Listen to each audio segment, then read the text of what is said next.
Under the state code, police have to refer users to treatment on their first 2 offenses before making an arrest the 3rd time. But in Marysville, the ordinance now makes arrest an option on the first offense. The same goes for public disruptions on city buses and other public transit.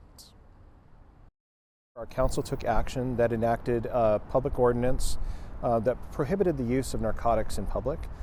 We also took forward an ordinance that allows our officers to enforce public transit rules when it comes to disorderly conduct on public transit. Police Chief Eric Scarpin says he's not trying to recriminalize low-level drug possession, but he says open drug use had become much more than a nuisance.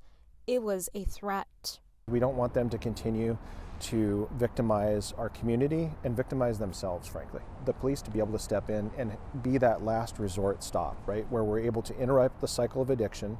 We can get them working with one of our embedded social workers. We can get them referred to treatment. The ordinance still gives those caught using drugs an out by accepting treatment, but stands firm on jail time if they don't. We can't just leave law-abiding citizens to the mercy of this problem that we're facing as a society, this drug epidemic. We need our citizens to feel safe on a bus, right? I mean, that's the only form of transportation for a lot of folks, is a bus. And so we can't have them saying, man, I don't feel safe.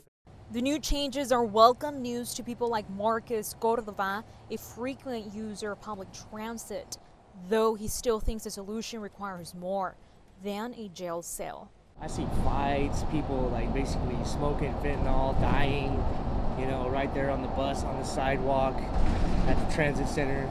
They need a cost-free treatment center that people can basically safely detox from that drug, because fentanyl is pretty much the strongest opiate you can get. Since the new ordinance took effect last month, there have been 8 arrests for public drug use and 2 arrests for disorderly conduct on public transit. We will pass laws and we will enforce them to protect the citizenry, and while we're also trying to get help for those who need it. The mayor and police chief both think their solution should be considered by other communities, but they are hoping for a more permanent fix to state law in the new session beginning Monday. Reporting in Marysville, Brisa Mendez, Fox 13 News.